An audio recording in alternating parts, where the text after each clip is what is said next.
everybody. Welcome to the Watchung Booksellers Podcast, where we bring you conversations from our independent bookstore's vast community of book professionals who talk about what they do for the love of books. Thanks for joining us live from the kids' room in Montclair. I'm Catherine. I'm here with my co-producer, Marnie. Hello, Marnie. Hi. And today we are back with another podcast book club. And this month's book is The Lost Daughter by Elena Ferrante. Just in time for Mother's Day, we can't wait to dig into this heartwarming story of mothers and daughters and parental good times. Yeah.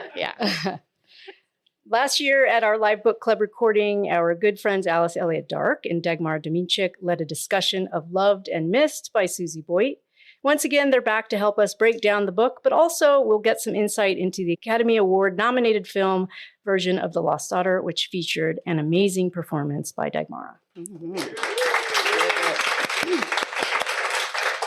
It's really hard to believe she's so nice after you saw that film.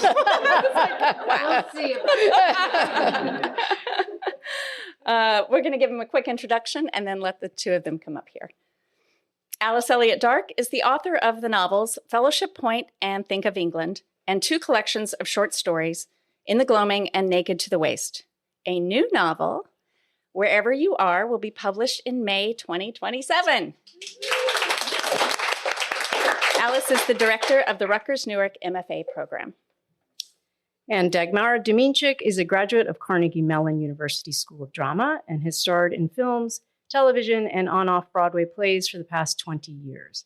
Dag was a series regular on the HBO hit Succession and We Own This City. She's the author of The Lullaby of Polish Girls, and her essays have appeared in Huffington Post and in the book Pretty Bitches. She is currently working on her own memoir, which centers around the life of her father and his sudden death. Dag can be seen in the upcoming series The Savant opposite Jessica Chastain. She is an avid reader and a fierce library supporter and lives in Montclair with her husband and two teenage sons. Welcome, Alice and Dag. Hi, Alice. Hi, Dag. Oh my gosh, it's nice meeting you this way again. Reunited. Reunited. So, this is kind of a wild book. And I have so many questions to ask you about how you participated in the film, and everybody ask as many questions as you want to. But first, let's just talk about the book a little bit. Yes. So just when we were sitting, you remarked about this quote on the front of the book, a brutally frank novel of maternal ambivalence. And you said, it's not ambivalent. So No. Let's just start with that.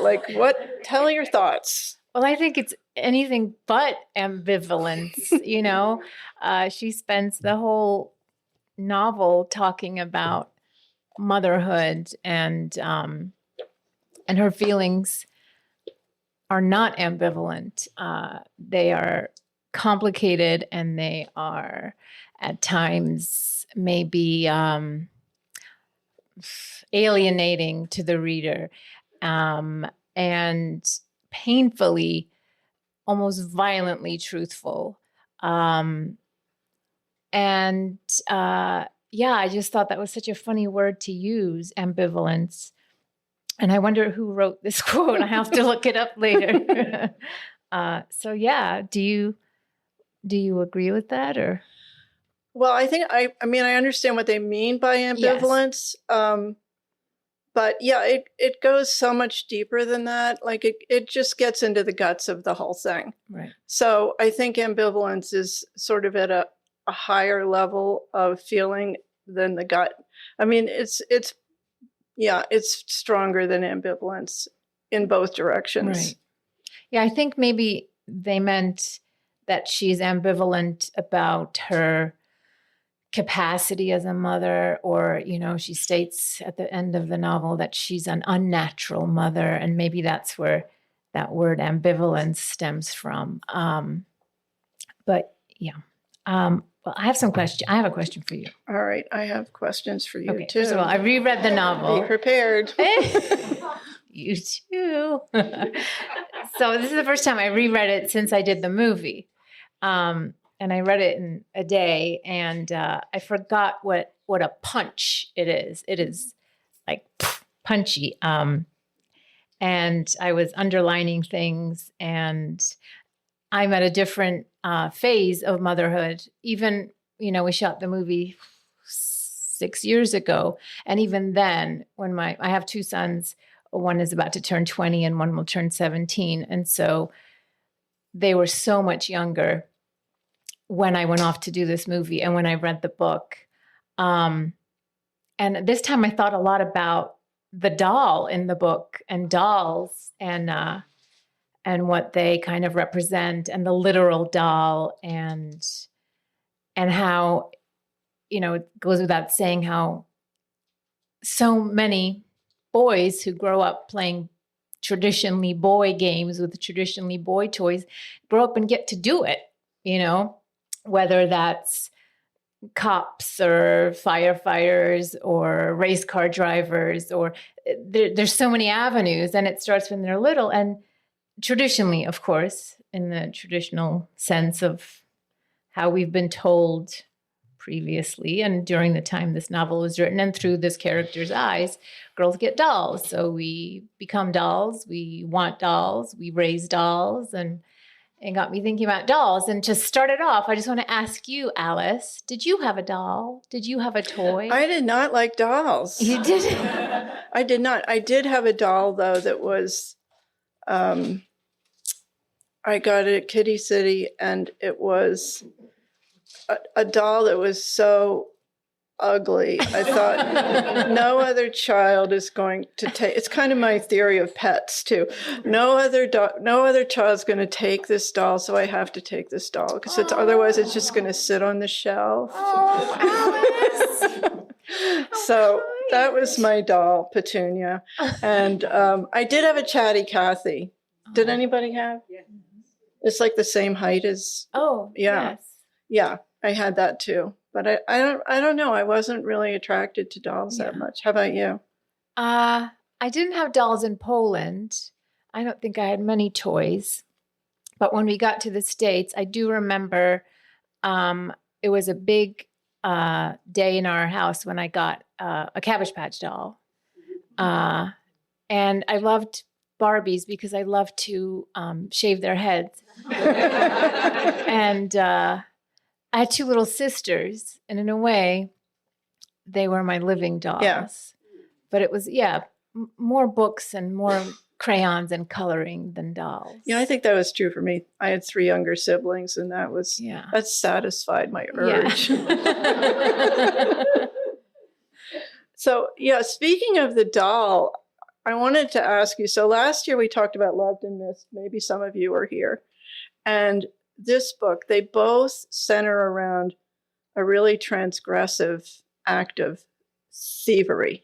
Right. And in that book, Ruth, the mother of Eleanor, takes Eleanor's baby, basically buys the baby. Yeah. And in this book, Leda takes the doll from, a 3-year-old, basically, steals the doll. So I wanted to ask you about the power of seeing a mother do something really transgressive and how that can power a narrative.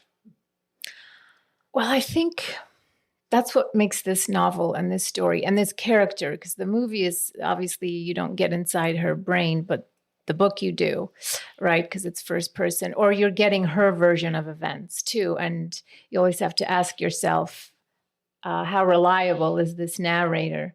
Although she seems pretty brutally honest with herself and with the readers. Well, she tells that story of what happened when she had her little doll, Mina, and her daughter took it and drew on it. And to punish her for doing that, for not taking her doll as the precious thing this doll was, she throws it off the balcony and watches cars, squash it over and over again. So taking this child's doll on the beach seems like nothing compared to that. And then she kind of questions herself and her motive And she doesn't quite know why she took it, and neither do we. And there's a line in the book that I underlined where she says, we never really grow up. And I think a lot of the novel is her succumbing to her girlish, infantile kind of ways of being that she never got to act out, or that she experimented by acting out. And the stealing of the doll, I think, is either super arbitrary, or she does something like a little kid would do. I'm going to take this. And then she says to herself, well, I took it so that I could, give it back. No. I took it because I wanted to punish the little brat or whatever it is. And she doesn't quite know how. And that's, I think, the beauty and the kind of frustration of this book is you don't know when to empathize with Leda, when to kind of, shake her, when to believe her, when to question her. But she does that to herself throughout the whole thing. She has that line early on where she says something about the stories that you want to tell are the ones you don't understand. Yes. Yeah. And it's true. And it's really interesting with the stealing of the doll.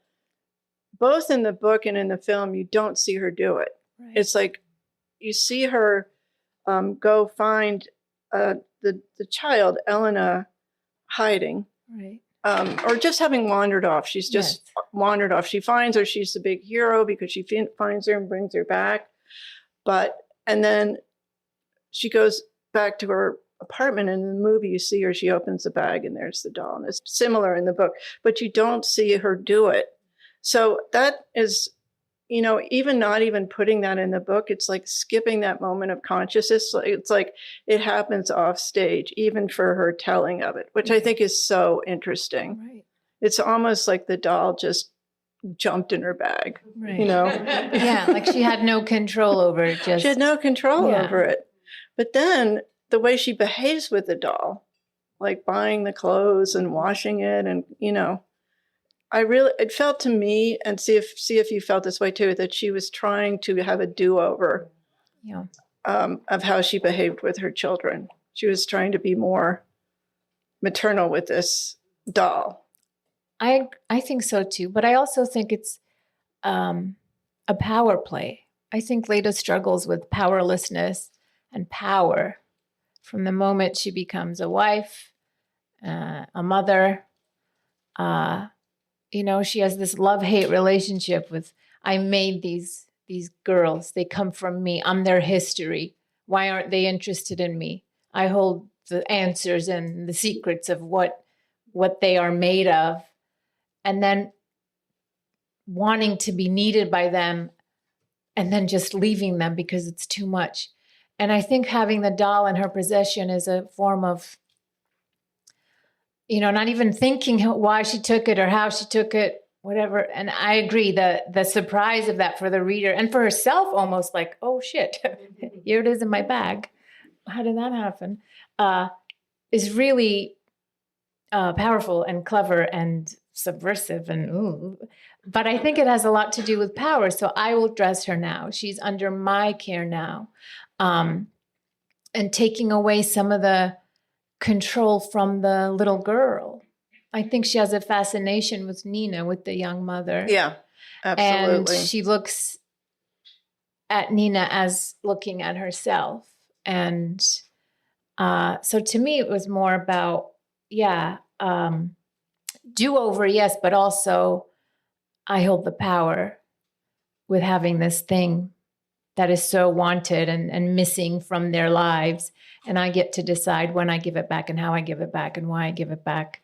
It's that kind of thing with Leda where you never fully quite understand her. And then in some moments you totally get her. And why she left. That's so clear to me, why she left those girls.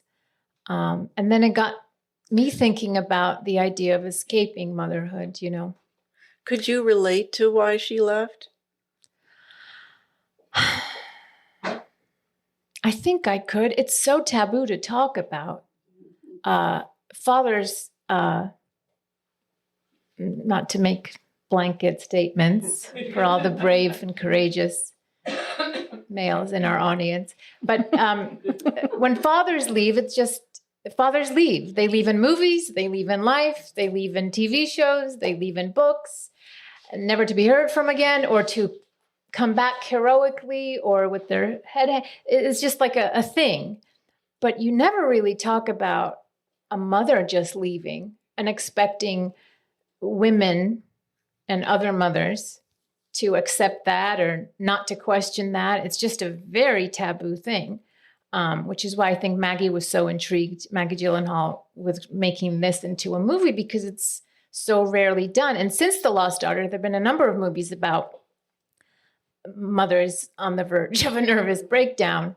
And I wanted to ask you about the idea of escaping motherhood, whether it's temporary or what phase of motherhood, revealing as much or as little as you want, Alice, was the toughest for you, and was the phase where you desperately needed to get away. I had those. They came about 2 years after my son was born.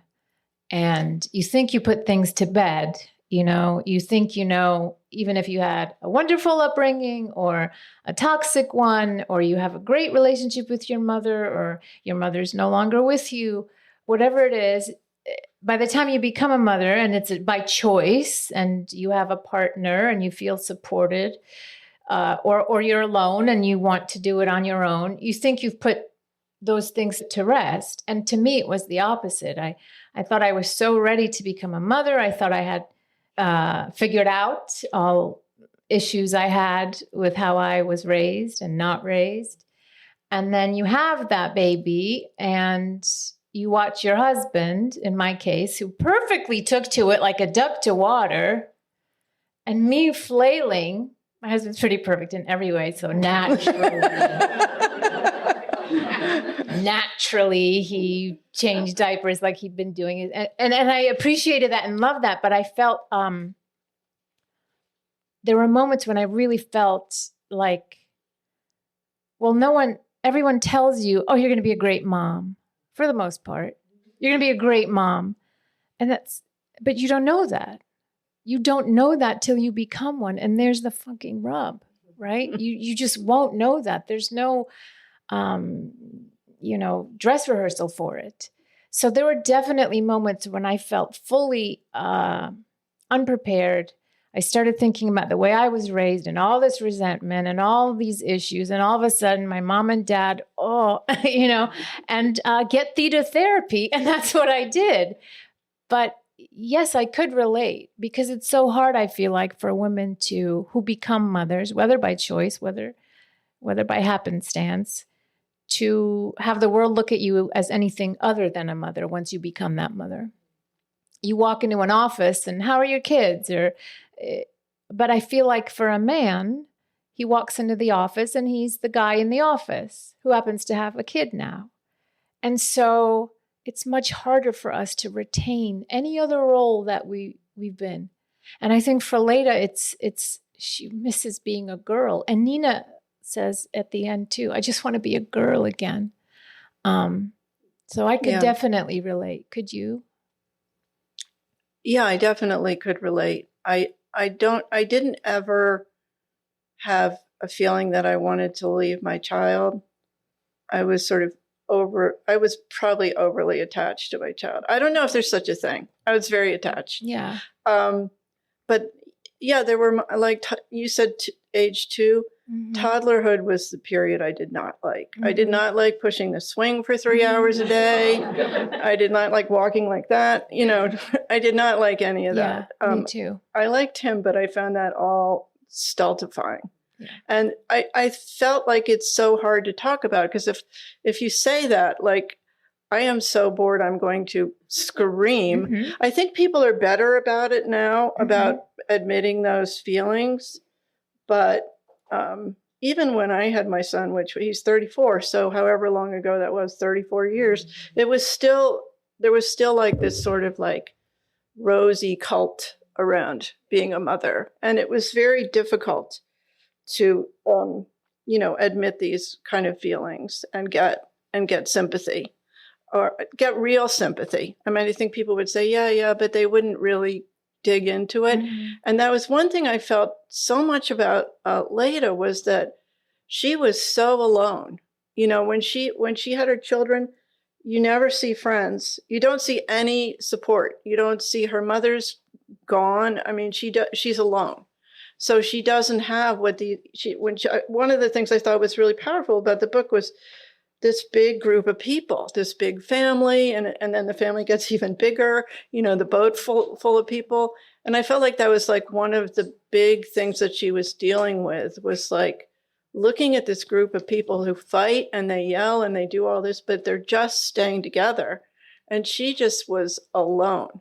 And do you think that was by choice, though? Because I see little elements of her. She says, I think a few times, that this is the kind of family that her ancestors came from, this kind of rowdy, brash, kind of lower class, vulgar. And I think because she had higher goals and wanted to achieve and wanted to write, and she was an intellectual by nature, and so she was okay leaving that behind. And even when she meets in the novel, it's Rosaria in the movie, because we had to change it from Italy to Greece because we shot in the pandemic. We can get into that.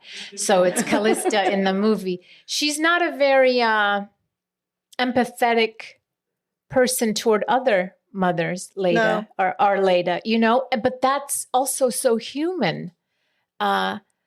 She's so fully human, where you don't even, I don't know if I met her on the street. Like, what would we talk about at dinner? I don't know. But a lot of that is class too. She almost has this luxury of ruminating on motherhood. She's not worried about money. She's had a very fruitful career. Her daughters are grown up. She goes away by herself. And so she has the privilege, in a way, to think and reflect and write. And there's so many young mothers like Nina, I guess, mothers that I knew in Poland, mothers like my mother, who were working class, didn't go to college, barely got out of high school, got pregnant really early, had no tools and no time to sit there and extrapolate, what kind of mother will I be? You know?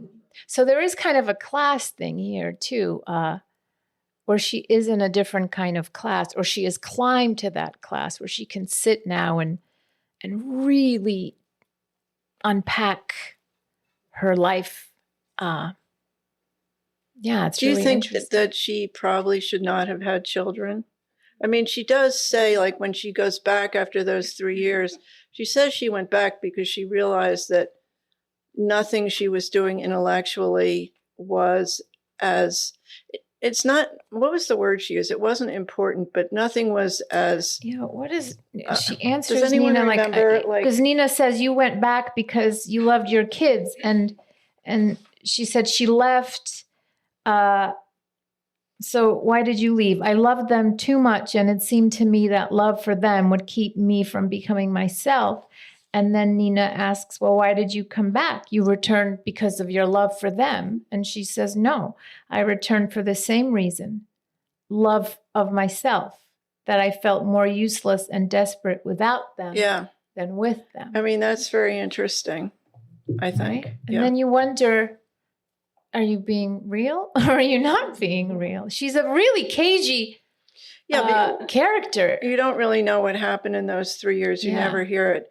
She says that she did not miss them. That was like the hardest part for me to wrap my mind around. That she didn't even hear from them just walked for 3 whole years. She walked out the door, which I think is understandable. I mean, I think people have those feelings, don't act on them. Like, I just wish I could get away for a weekend or something, when you have small children. So it is really hard. But walked out the door, reports that she never even thought about them, was not in contact with them. So how did she get to that place where she felt more useless without them? We never know, like what happened in those 3 years. Right. She was with that professor for a while. She worked on her career and her translating and her, but yeah. And again, I go back to the power thing. I don't know, I guess when it is so hard to fully extract yourself from motherhood, even if you, like she says, don't think about your kids or don't see them, don't hear from them. My God, even when I was filming this movie, every day I would call home and it's also so uncanny sometimes. As an actor, a script will fall in your lap just when you need it. And right when we started filming this, it was the height of the pandemic. It was August 2020. And my son had just been diagnosed with general anxiety disorder and OCD. And he was having a really rough time. And my mom had moved in with us and my sister had moved in with us. There were 12 of us in our house during the pandemic. And I think if there had not been, I might have not gone. Your perfect husband again. And my perfect husband. No, who happened to be in Calgary filming something. So I feel like if it hadn't been the pandemic, at that time, I probably wouldn't have left them. But I knew my mother and my sister were going to be at home the whole time I was in Greece. And it was so hard for me to leave them because my little guy was falling apart. But I thought, well, I have to do it in a way. So I kind of was wrestling with that as well, and Olivia Colman was the best person to be around. Her kids were a little older and she was a different kind of mother than I was, meaning she loved her kids when she was with them and had no problem going off on set and enjoying herself. And she said to me one night, I've repeated this story when the movie first came out. And I remember we were all sitting together. We started filming. We were all becoming very close. And every night I would run back upstairs to make sure to say goodnight and hear about my son's day. And he would cry to me and say, I miss you, Mommy. And I was like, I'll be right back. And she said, no, stay here. When you get back to New York, you're going to pick right up where you left, with homework and being there for him and feeding him. But this is over in 3 weeks. So just allow yourself to be here. And I was like, okay. And I sat back down and continued to listen to Paul Mescal sing on the guitar. And it wasn't that bad.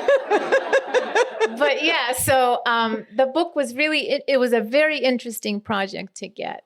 So let's start with, who called you? Maggie? Maggie did. So she called you and said, I have a project I want you to look at. Well, I met Maggie. So my husband is an actor as well. And sometimes we get invited to screenings or premieres in the city. And we would go. And oftentimes we would see Maggie and Peter because they live in Brooklyn. And I just loved her as an actress. And she seemed so cool. And Peter was awesome. I worked with Peter briefly on a movie I did called Kinsey. And we would just talk at these things. And one day she was like, we should all go out to dinner. So I think we exchanged phone numbers, but we never did. And then I got a job on The Deuce, which is a show she was on and she helped produce. And opposite her, it was a guest star for like 2 episodes. And we finally got to work together. And we filmed all day. It was a scene between her and me sitting in a restaurant. And we had a great time working together. It was just a pretty long scene. And Maggie said, God, one day I would love to work on something meaty with you. And I said, me too.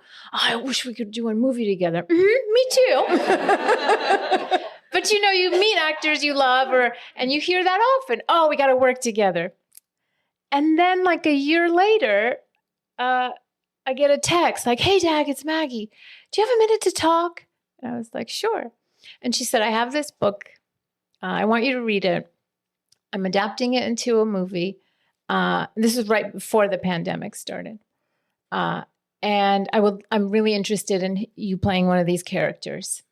So I read the book. I loved it. And the character, Rosaria, I was like, wait, you want me to play the treacherous, disgusting, fat, bossy lady? I know. And okay. Literally.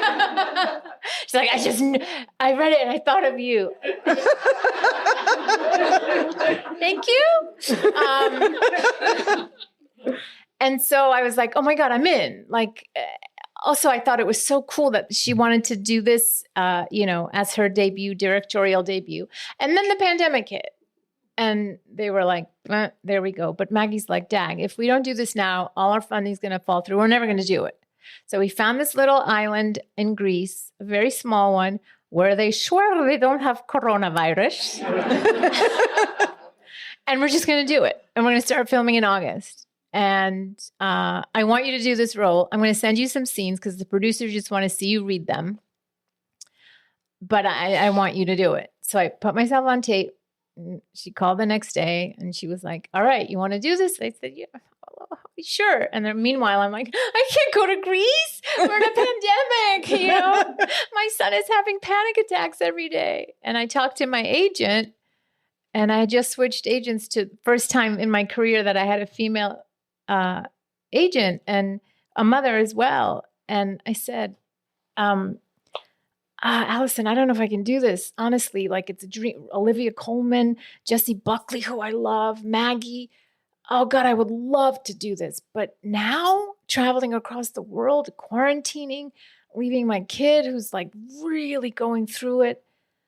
And she said, as a mother, I totally understand. And I'm not going to pressure you. But the pandemic's going to be here whether you're in Greece or not, But I swear I'm not going to pressure you. And I talked about it with Patrick, and I talked about it with my mom. And they lovingly said, you'd be fucking stupid if you didn't do it. And they were correct. And that's how I ended up in Greece. Yeah. So how did you, let's open it up to questions too, please. Okay, so I want to ask you, because you've seen the movie. Did you feel more empathy toward the cinematic Leda, more kind of understanding, even though it's, not first person, or to the book Leda? Were they the same, or were you pulled more into, one or the other? I think I felt more sympathetic to the book. Oh. Yeah. Interesting. Well, because we hear her voice, right. And we have more information about her. I mean, Olivia Colman is just perfect and brilliant. She was so emotional, but I still felt like she did so many weird things that were not explained and hostile. She was so hostile towards everybody. And she, in the book she was too, but it didn't quite feel that way as much. How about you? Well, probably the cinematic one, because I got to know Olivia, who's the best person in the world. Exactly. And she was such a giving scene partner. Yeah. And so you never think, this just tour de force Oscar-winning actress. She was just like a girl you'd go dancing with. She was just incredible and took the work seriously, but not herself. And spent most of the movie going, why the fuck did you cast me in this? So in a way, because I worked with her and I saw how she worked and I saw what she kept hidden, and because of Jessie, in those flashbacks, who is incredible in it. Incredible. I mean, that scene where like the daughter smacks her and I still remember the sound of that. It's so much more brutal in the book. Yes, I know. Yeah. But anyway, so I was pulled more toward the cinematic one. It's a toss up. Yeah. I mean, it's interesting, right? Yeah. The way she carried herself, she looked so burdened. Yes. Physically. Did anybody else sense that? Like, not her expressions, but her body. When she moved, when she spoke, when she was having a proper conversation, her posture changed. But when she was alone, sort of in the wild, I felt she looked so burdened. Yes. And kind of alone and more empathic towards well, she now has a body and a face, whereas in this, we fill that in when we read it, I always pictured her as kind of patrician and very kind of cold in a way. And Olivia, I thought, brought some human sensuality to it. True. Oh, I wanted to ask you before we go,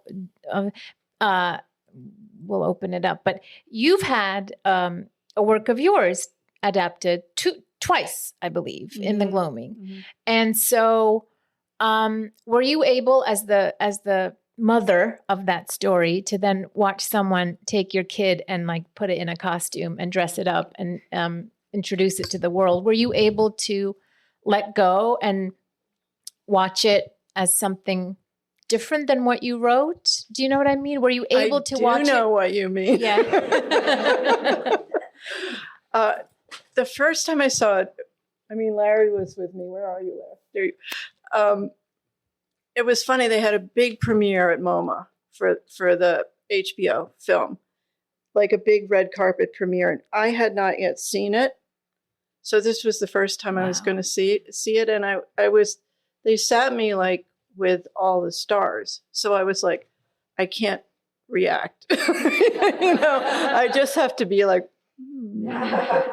But it was kind of a shock. Yeah. It was kind of a shock. It wasn't so bad when I read the script, except they changed the name of the character, which bothered me. But I thought I was being sophisticated. And I was like, yeah, well, it's not mine anymore. It's theirs. I'd have to let go. It's so hard to do. But then when isn't I it? saw it, I was like, there were things about it that I really did not like. Yeah.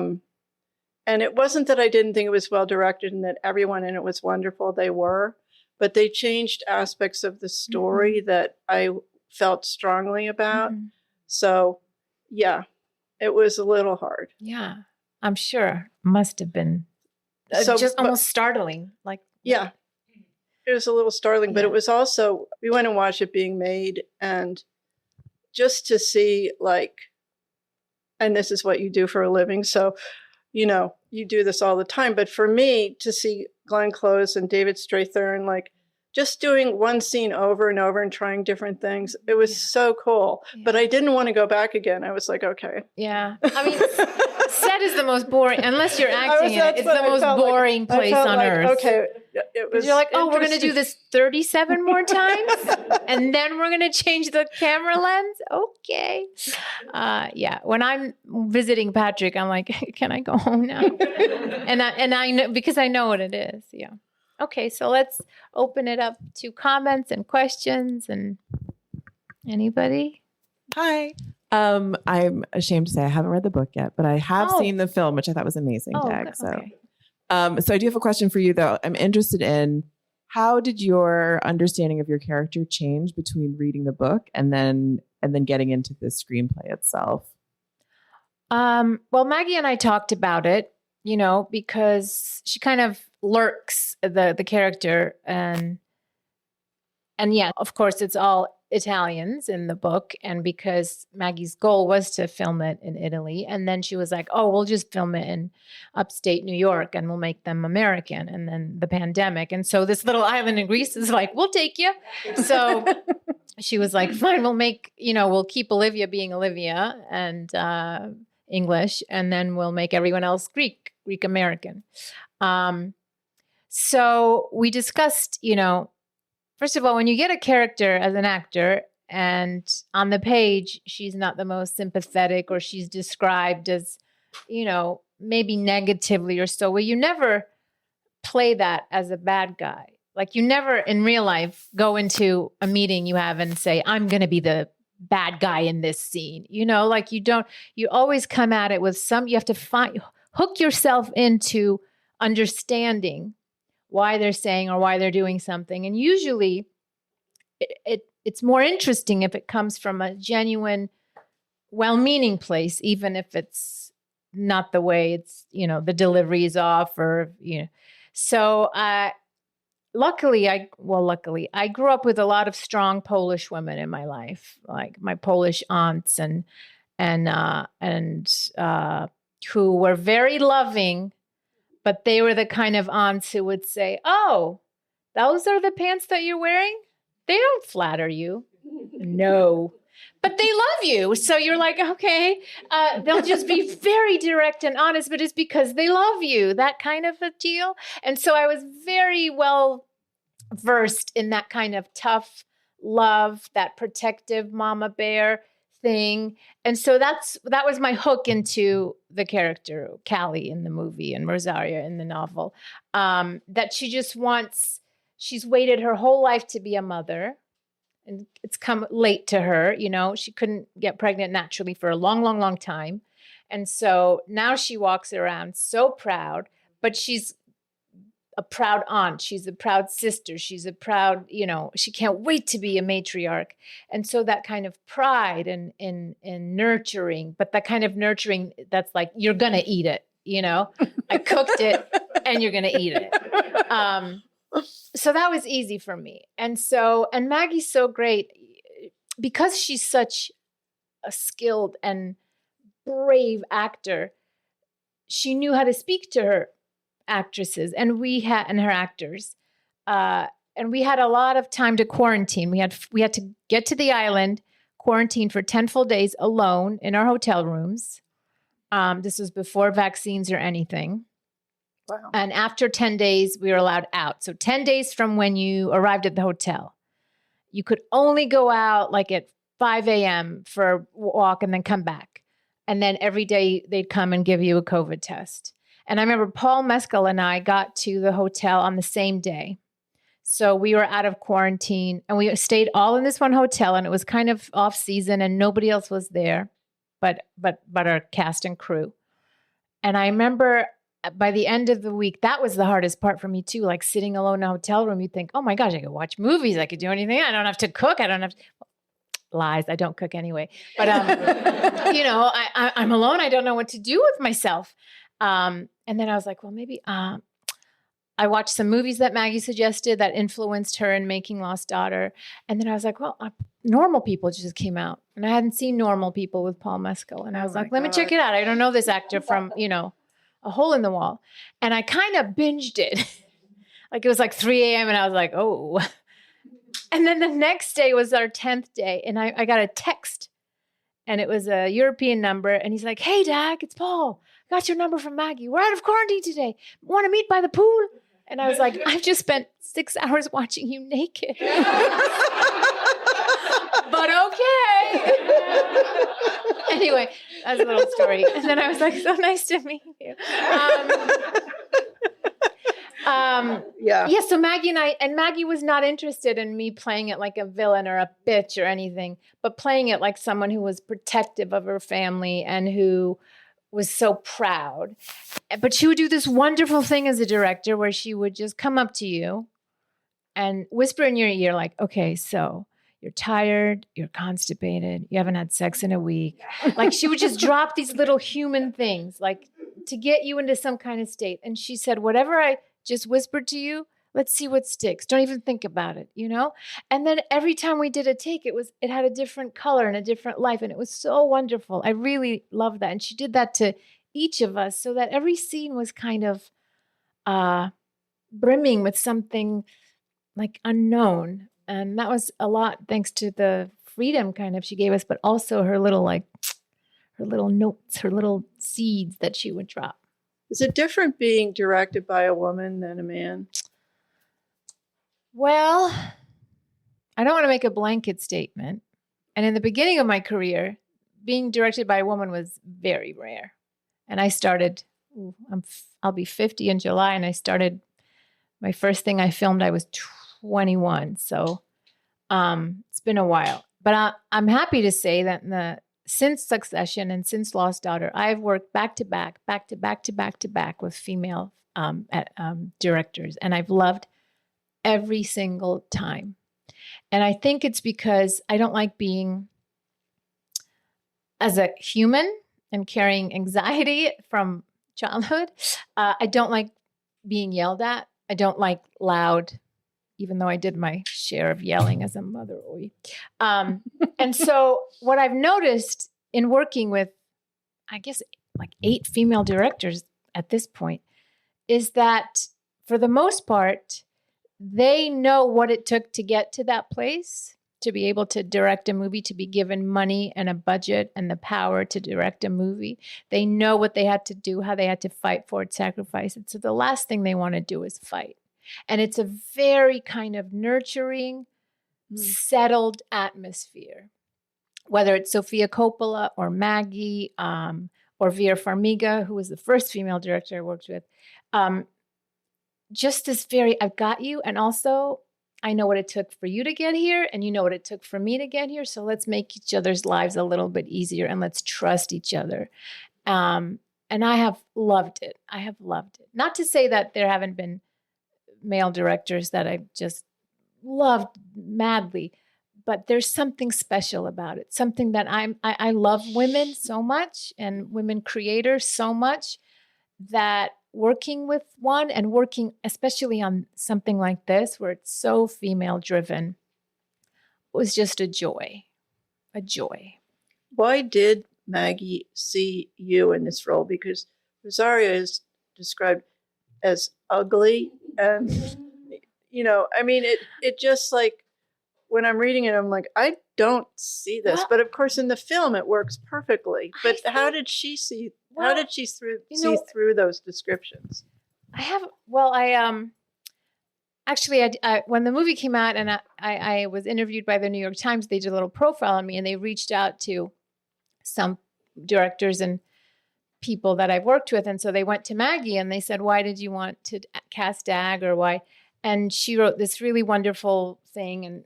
And mostly she said it's because she has an intensity and a passion about her. And that's what I saw the character, someone intense and passionate. And she saw past the ugly. In fact, you know, when I had to wear a prosthetic belly and I have a curvy body, I've always been curvy. And I hated wearing like bathing suits or showing my arms, you know. And I remember the day I had the bathing suit scene. I had a little cover up, but still, you know. And she was like, you're so fucking sexy, Dag. And I want you to walk out there. That's true. No, but she wasn't really condescending. She really was like, own who. And it really gave me like, all right.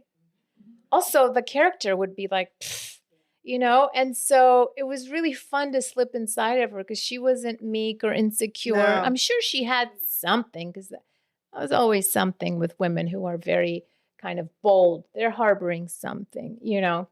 I think also when my character on The Deuce, when we acted together, I played The Deuce. I don't know if you guys know, the show was about the start of the pornography industry in New York City in Times Square. And so I played this character. She's European, vaguely European, German or something. And she's a director of pornography in Europe, which is something that wasn't happening in the States in the 70s here. And so Maggie decides to meet with me and like ask me the tools of the trade. And this character was very confident, very open with her sexuality, very bold and seductive. And maybe she saw something like that too. Like she wanted Callie / Rosaria to be very womanly, very seductive, but you don't want to mess with her, you know? And I think she saw that in me. I don't mind it. Well, it definitely is true because even when you're not in the front of the scene, when you're in the back of the scene and you just see Callie walking in the beach, it does look like someone who's very commanding, very confident, very at the center of the group. Yeah. Well, also she created, you know, I think also she did such a good job of mixing energies. Olivia and Jessie, even though they're never on screen at the same time, and Dakota and myself, it was like a really cool kind of colliding vibes. Physically, we were all very different. Our natural energies are kind of different. And so on screen, you know, you can play any character in the world, but you are bringing yourself to it no matter what. No matter what. You emanate, every human in this room emanates their own natural energy. And no matter what character you're playing, what costume you're having, that energy will seep through no matter what. And so she did a great job, I think, of mixing just our organic energies together on screen. Did you ever want to act, Alice? Because you create such amazing, I don't know if you've read Alice's work, but I adore especially your short stories. And you create these characters that are so specific, and no wonder that In the Gloaming was, you know, adapted cinematically because it's such great storytelling and you do it so succinctly. and you write these characters, and the dialogue is so wonderful in your stories. It's so real and it's surprising, and it's, I don't know, I'm a huge fan of yours. So I wonder, these characters, when you're writing, do you ever speak the dialogue out loud to see how it sounds? Do you know what I mean? Yeah. Yeah. I could Sometimes tell. I actually, if I'm trying to figure out a character, I can't sing like at all. Yeah, me neither. But I will pretend like I'm an opera diva and just like sing until I start to hear the voice of this character. Oh, I love that. Yeah, it's weird. No, it's so great.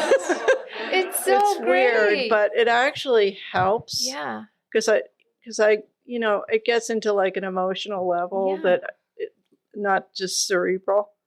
But I never really wanted to. I was a little too shy. I think now if I were love young movies, now, right? I mean, I know that about yes. you. Yeah. If I were young now, if I were myself now young, I would think about acting. Yeah. But I was way I too. could see it, Alice. Thank you. I could see it. I take that as a compliment. Yes, you should. I was too shy. Oh. It's been a while since I've seen the movie, and I saw the movie when you did the talk back with. Oh, yeah. But I remember you coming out. You were just talking about the character. I remember thinking you were intimidating. Yeah. And that I watched, the Elena character was, like she was kind of cowering, and I remember her just being so watchful and a little bit freaked out that that you were having this commanding presence. So that was just an observation from what I remembered from the movie in a good way. Oh, thank you. And a question for Alice. A huge fan as well of and loved Fellowship Point. So I wanted to know about your new novel, which you mentioned. Is it about Maine, or what is it about? And also just Fellowship Point, would you ever, after you went through in the Gloaming, would you ever entertain that being turned into something theatrical? I would. If Not that I have an offer for you or anything. No, I did talk to a number of actresses who just reached out to me after that book came out, because they're juicy roles for older women, and a couple of women who wanted to direct it, but nothing ever came of it so far. I think it would be like a great limited series, but my new book is about it. It builds on my story in The Gloaming, which came out a while ago. The same characters, and it takes place in 1987 and then in the present, like 2025. And it's about the aftermath of the death of a young man and what happens to the mother, who really can't get over it. So, Oh my gosh, I can't. it's not depressing though. The movie, because I rewatched it again, because Yeah. I saw it first time at the film festival. She said she's alive, but she's okay. Any Mhm. reason why Maggie decided to change it up? Yeah, she kind of wanted to end it on a little more hopeful note, I think. And she went back and forth, from what I remember, a long time. But to her, there was something more exciting about I'm alive, but I'm okay. Yeah. But I'm sure if you look up, she did so many great interviews when this first came out. And she's so articulate and so smart about her work and so thoughtful that you definitely find her. I forget, it was 6 years ago, but yeah. Yeah. What do you think of that line? The last line? I'm dead, but I'm Well, fine. I wanted to bring that up and just ask people how they interpret it, because Yeah. it's a challenging ending. Mhm. And after she gets stabbed, it has that flavor to it, but it's also, is it because she came face to face with herself that she feels like she's now dead? It seemed like it should be more liberating to go through all of this self examination that she does. So I don't know how to interpret I'm Right. dead. And we don't know how she says it. Yeah. Well, she says she was very moved by her daughter saying, "Mom, where have you been? Yeah. So, and I was moved. I'm dead, but I'm fine. Yeah, it's very It's a heavy enigmatic, thing huh? to say to your Yeah. kid, Yeah. too. Yeah. Well, maybe she was joking. Are you alive or dead? I'm dead, but I have one more question that I want to ask and ask the audience too. So this is a mother with girls. We both have boys. Yeah. This is a mother with girls, and it felt very much like this was not a mother with boys. Mm-hmm. It felt very much like a mother with girls. So what is it about mother-daughters? I mean, I've had a very intense relationship with my mother. You have my mother's dead now, but you have a very close relationship with your mother. And you know how entwined it is between mother-daughter.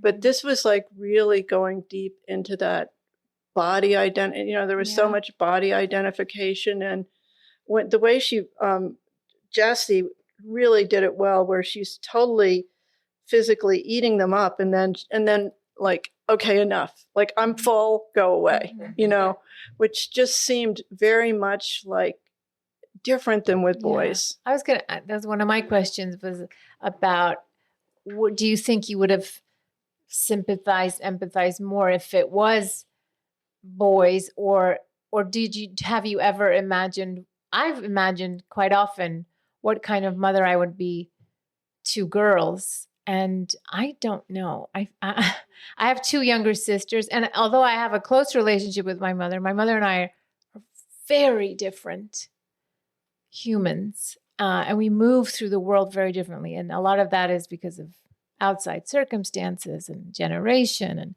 opportunity and all of that. But essentially, we're different. And I have a very close relationship with my sisters, very maternal. I'm a lot older than my little sister. I'm 10 years older. So I always wanted to have a little girl. But when I read books like this, would I saddle them with my, I had an eating disorder in college, being an actor, you're scrutinizing your body. I gained a ton of weight in my pregnancies and then didn't work for like 5 years.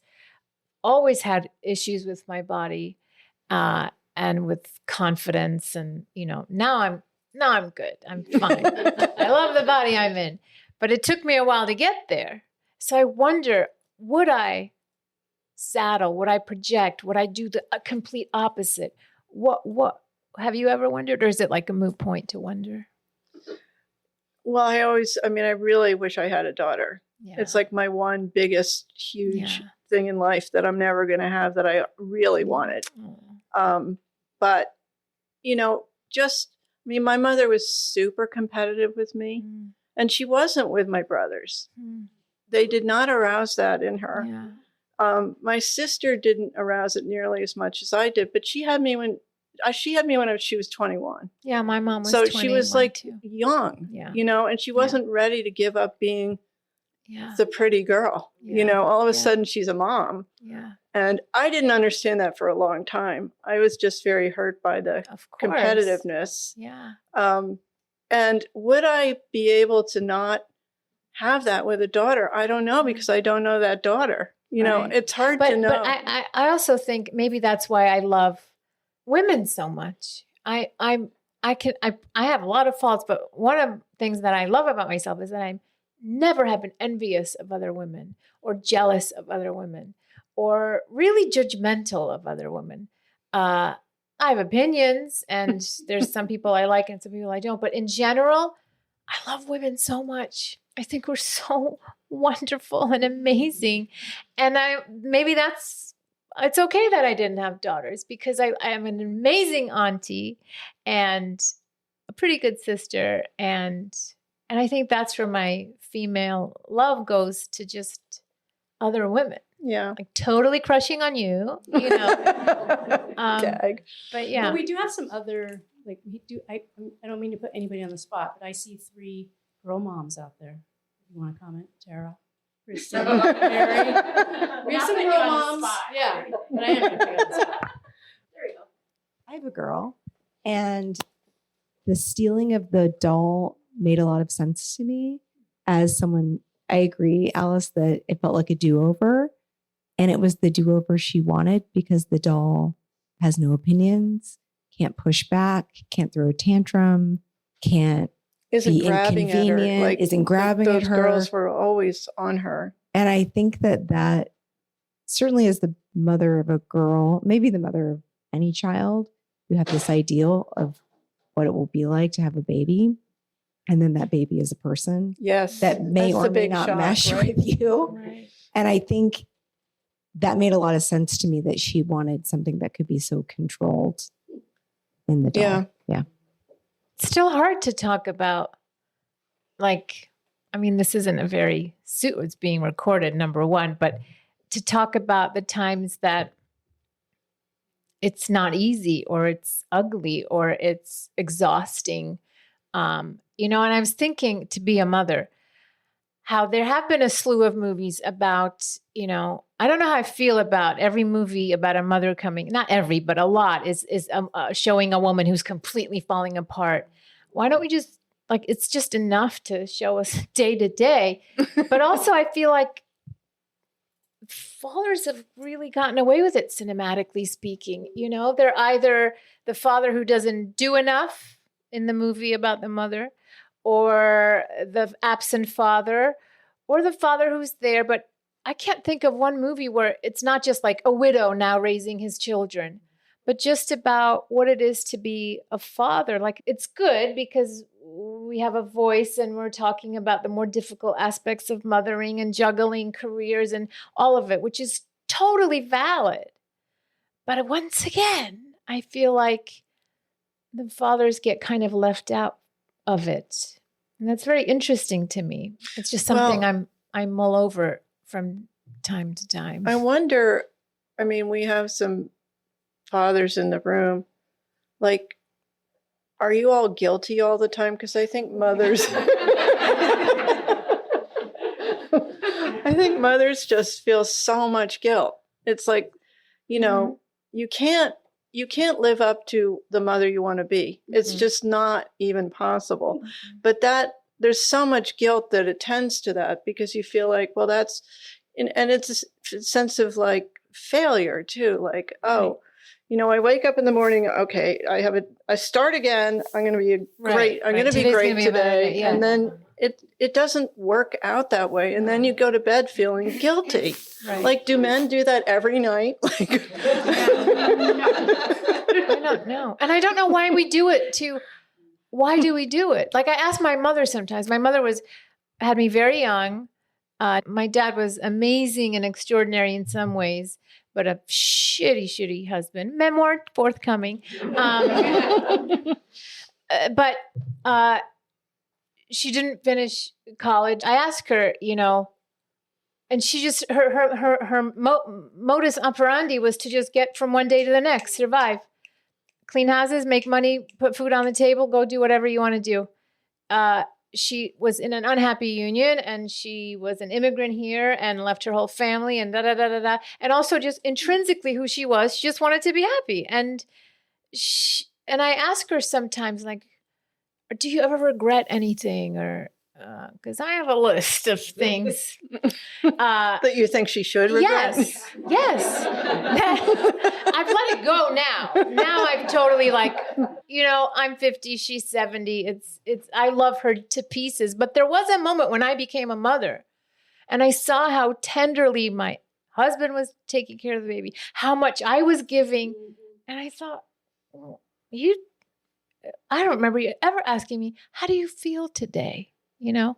And she's just like, no, it's okay. You're fine. You're beautiful now, whatever. Like, it's a totally different mindset. And so I do wonder if it is with tools and with more discussions and with therapy and with, is it almost like a disservice to us because we are so cognizant of how we can fuck our kids up. And we are so aware of what we do or we don't do that's going to affect the future them, that it's almost too much. Like, sometimes I wish I was like ignorant is bliss. Like, I could check out. I wish I could check out.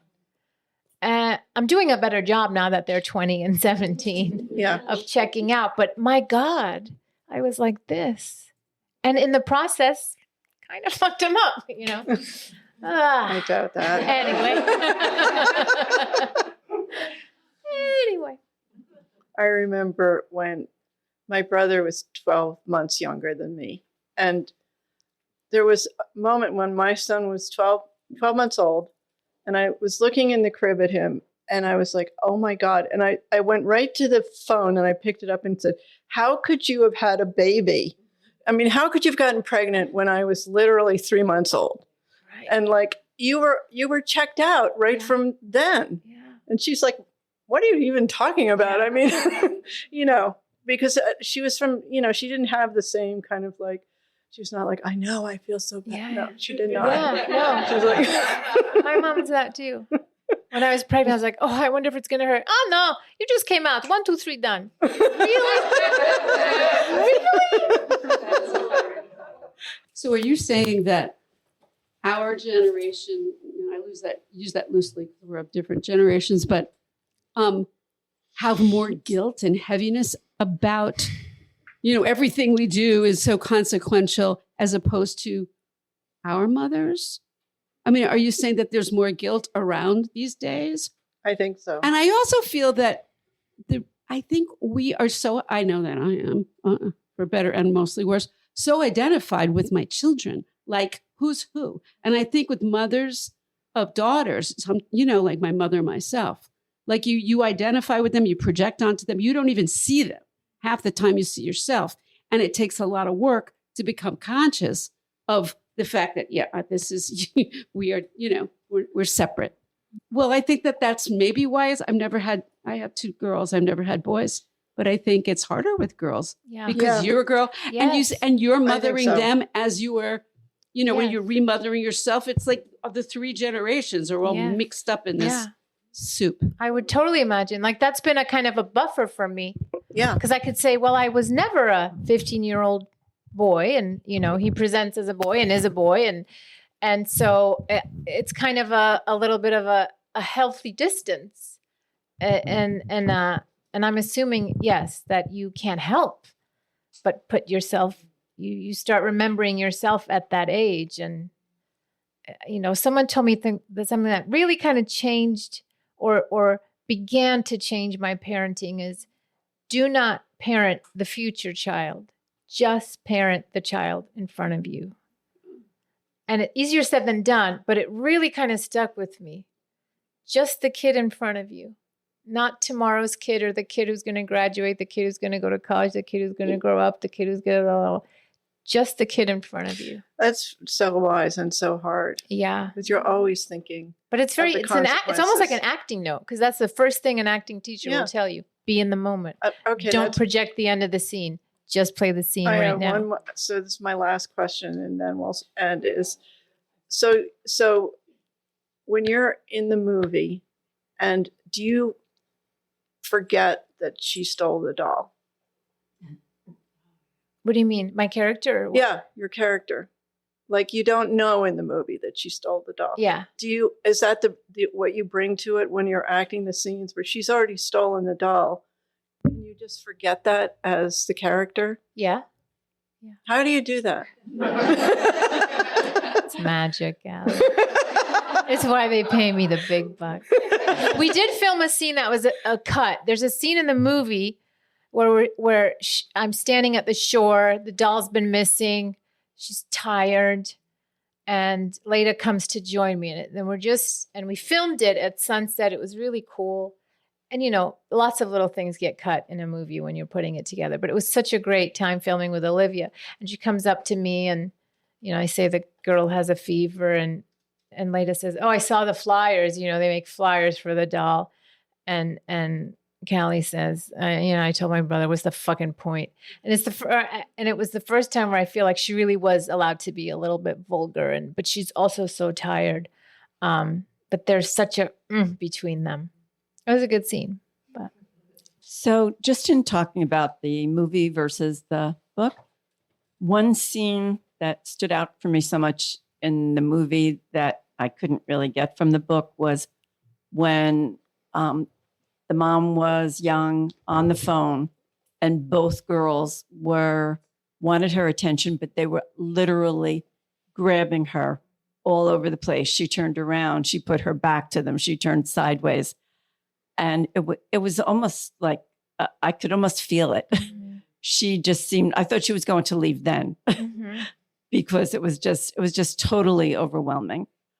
But in the book, you just couldn't.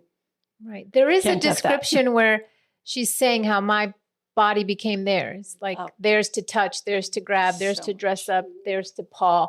So she does write it, but that's when the beauty of seeing something written come alive, the way it's meant to evoke that feeling. I agree with you too. It was so visceral. You were like, oh God, you know.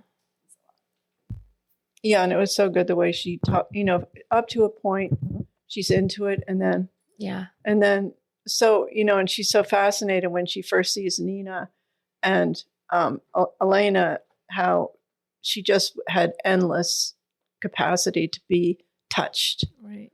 And she's like amazed. Yeah. But of course, that all goes away. Yeah. Why do you think it's called The Lost Daughter? Yeah, why is it called The Lost Daughter? I think I don't know. I feel like all of them are the lost daughter, right? I definitely felt like she was a lost daughter because the way she speaks about her mother, she felt lost by her mother. But I think, I agree. And then the lost daughter on the beach, and then the doll is like, she's saying the doll is like their daughter, and she's a lost daughter. Yes, and then the doll when she was little, didn't she make her pregnant or something? Or no? Yes. Oh no, Elena makes her baby doll pregnant because her auntie's pregnant, and she calls her with daughter. The worm. Yes, she puts the worm in. And then, you know, she lost her daughters by leaving them. You know, there's a line too, like that really stuck with me is, how many lost things have I left behind me? That was very, I don't know, it just struck me, that line. Oh, that question is precisely why The Lost Daughter is a great title. Yeah. It makes you think about the book. Yeah. It really does. It's like the last line, I'm dead, but I'm fine. It's like, that's something you can think about for a while. Thank you, Alice. Thank you, Dag. That was so great. So great. You guys are just so insightful. It's so wonderful. And thank you to everybody for reading and participating. We really appreciate you coming. And for also just supporting Watchung Booksellers and the podcast. Special thanks to Caroline Shirtleff. Caroline, raise your hand. Yay! And Susie Sonneborn, who they both helped us set up tonight. Gary Carlin, who's in the back helping with sound. And finally, thank you to Maddie Ciliata Young and Margot Sagel for support of the podcast and for making the store such a success. The Watchung Booksellers Podcast is produced by Catherine Council and Marnie Jessup, and it's recorded at Watchung Booksellers in Montclair, New Jersey. The show is edited by Catherine Council, and original music is composed and performed by Violet Muika. Research and show notes by Caroline Shirtleff. Thank you to the staff at Watchung Booksellers and the Kids Room for all their hard work and love of books. And thank you for listening. If you enjoyed the show, please like, follow, and share it. You can follow us on social media at Watchung Booksellers. And if you have any questions or ideas, you can reach us at wbpodcast@watchungbooksellers.com. We'll see you next time. Until then, for the love of books, keep reading.